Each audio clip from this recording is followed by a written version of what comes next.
संजय का सवालों से सामना। और इसी बीच ये बड़ी खबर आपको बता रहे हैं। देखिए, अगर 4 अक्टूबर की बात करें तो 10 घंटे ईडी ने पूछताछ की, उसके बाद गिरफ्तार किया। कल राउस एवेन्यू कोर्ट में पेशी होती है और उसके बाद रिमांड पर संजय सिंह को भेज दिया जाता है। लेकिन अब ये 2 नाम आ रहे हैं, सर्वेश मिश्रा और विवेक त्यागी, जिनको ईडी ने पूछताछ के लिए समन जारी कर दिया है। जतिन हमारे सहयोगी हमारे साथ जुड़ गए हैं ज्यादा जानकारी के साथ। संजय सिंह के अब ये जो 2 करीबी हैं, इनकी मुश्किलें जतिन बढ़ना तय है, क्योंकि कल इसका जिक्र बाकायदा दिनेश अरोड़ा के स्टेटमेंट के जरिए और बाकी तमाम जो स्टेटमेंट सामने आए हैं उसके जरिए किया है ईडी ने। आज बिल्कुल, और ये इसलिए भी महत्वपूर्ण है क्योंकि सर्वेश मिश्रा का नाम कल राउस एवेन्यू कोर्ट में भी जोरों शोरों से ईडी ने उठाया था और 3 करोड़ के ट्रांजैक्शन का जिक्र किया था और एक तरीके से 2 ड्यूरेशन में, यानी कि 2 स्लैब में ये पैसा जो है वो भेजा गया था कि 2 करोड़ रुपए सर्वेश मिश्रा के हाथ में दिनेश अरोड़ा के कहने पर संजय सिंह के घर पर पहुंचाए गए। यही वजह है कि ईडी ने आज सर्वेश मिश्रा को नोटिस भेजा है, सम्मन भेजा है, उनसे पूछताछ की जाएगी ताकि और भी सबूत जुटाए जा सके। साथ ही विवेक त्यागी को भी इस मामले में सम्मन भेजा है। विवेक त्यागी भी जो संजय सिंह है उसके बेहद करीबी बताए जाते हैं, उनके ऑफिस में आना जाना उनका लगा रहता था, उनके स्टाफ से जुड़ा हुआ सदस्य ही उन्हें माना जाए। तो इस पैसे की ट्रांजैक्शन को लेकर क्या कुछ चीजें निकलकर सामने आएगी, क्योंकि कोर्ट में ईडी ने साफ तौर पर कहा था कि उनके पास कॉल डिटेल्स है। कॉल डिटेल्स किसकी? कॉल डिटेल्स दिनेश अरोड़ा की, कॉल डिटेल्स सर्वेश मिश्रा की, विवेक त्यागी की, और लोकेशंस भी उनके पास है। और ये जो सबूत है वो ईडी ने कोर्ट में रखे थे और बताया था कि इन्हीं के आधार पर 3 करोड़ रुपए के ट्रांजैक्शन के जिक्र ईडी करती नजर आ रही है। और यही कारण था कि कस्टडी की मांग संजय सिंह से की गई थी। 5 दिन की ईडी कस्टडी संजय सिंह को भेजा गया है। इस कस्टडी में तमाम सवाल पूछे जाएंगे। जो जानकारी हमें मिल रही है कि 5 दिन की कस्टडी लौटेंगे। जतिन, आपके पास इस बीच एक बड़ी खबर, संजय दिनेश से पूछताछ करेगी ईडी। आमने सामने बिठाकर पूछताछ संभव है, यानी कि दिनेश अरोड़ा और संजय सिंह को आमने सामने बिठाकर पूछताछ कर सकती है प्रवर्तन निदेशालय की टीम।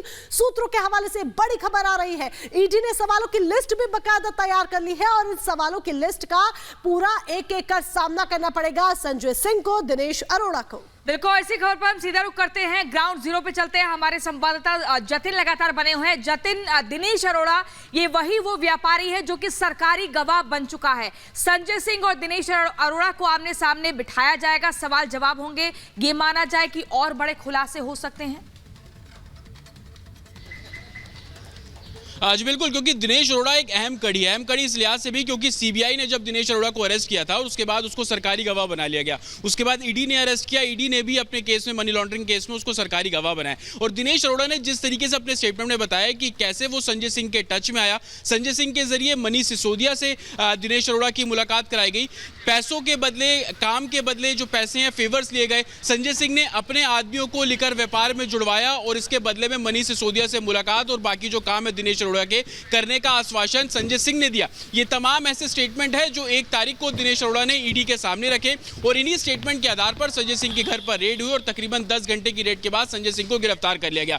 कल राउस एवेन्यू कोर्ट में भी ईडी दिनेश अरोड़ा के स्टेटमेंट का ही हवाला देते हुए 10 दिन की पुलिस रिमांड की मांग कर रही थी। लेकिन दिनेश अरोड़ा कितना अहम है उसको आप इस अंदाज से समझिए कि दिनेश अरोड़ा ने ही बताया कि कैसे उसने 2 करोड़ रुपए संजय सिंह के घर पे पहुंचाए और उस पैसे को रिसीव किया सर्वेश मिश्रा ने। तो इस पूरी चेन को बिल्कुल, तो ये वो 2 नाम है, सर्वेश मिश्रा और विवेक, जिनको अब सम्मन भेजा गया। इसके अलावा दिनेश अरोड़ा और संजय सिंह को भी आमने सामने बिठाकर पूछताछ होगी।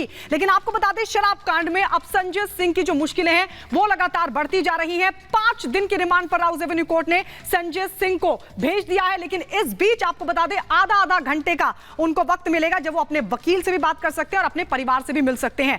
पूरी खबर इस रिपोर्ट में आपको दिखाते हैं।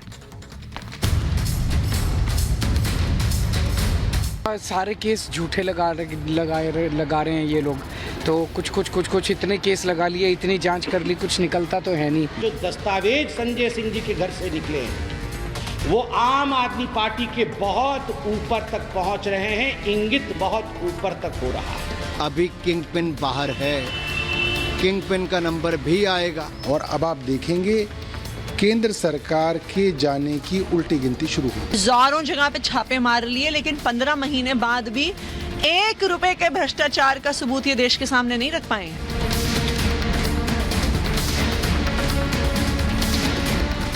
दिल्ली की एक्साइज नीति में भ्रष्टाचार का जाम छलका। तो ईडी ने केजरीवाल की पार्टी के नेता मनीष सिसोदिया के बाद संजय सिंह को गिरफ्तार कर लिया, जिसके बाद से सियासी संग्राम छिड़ा हुआ है। दावे दोनों ओर से हो रहे हैं। ईडी गुरुवार को संजय सिंह के खिलाफ सबूतों के साथ कोर्ट पहुंची। दावा किया कि शराब घोटाले में जो पैसों का लेन देन हुआ वो संजय सिंह के घर पर हुआ।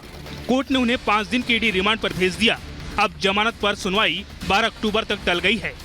अमित अरोड़ा और दिनेश अरोड़ा का बयान 10वीं बार हो चुका है। आज से पहले संजय सिंह का नाम का कोई जिक्र नहीं हुआ।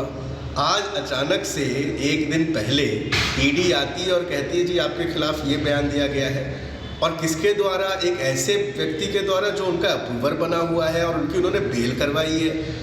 तो ये पूरा जो जिस तरीके से आज कोर्ट में दलीलें दी गई ईडी से, इससे बिल्कुल साफ साबित होता है कि इनके पास किसी भी व्यक्ति के खिलाफ कोई सबूत तो है नहीं, लेकिन इधर उधर से जो है कुछ कहानियां बना के ये कोर्ट में पेश कर रहे हैं। अब चूंकि ये प्रोसेस है कि अगर आपने जो है रिमांड मांगी है तो कोर्ट को जो है इन्वेस्टिगेशन पूरा करने के लिए रिमांड देना पड़ता है।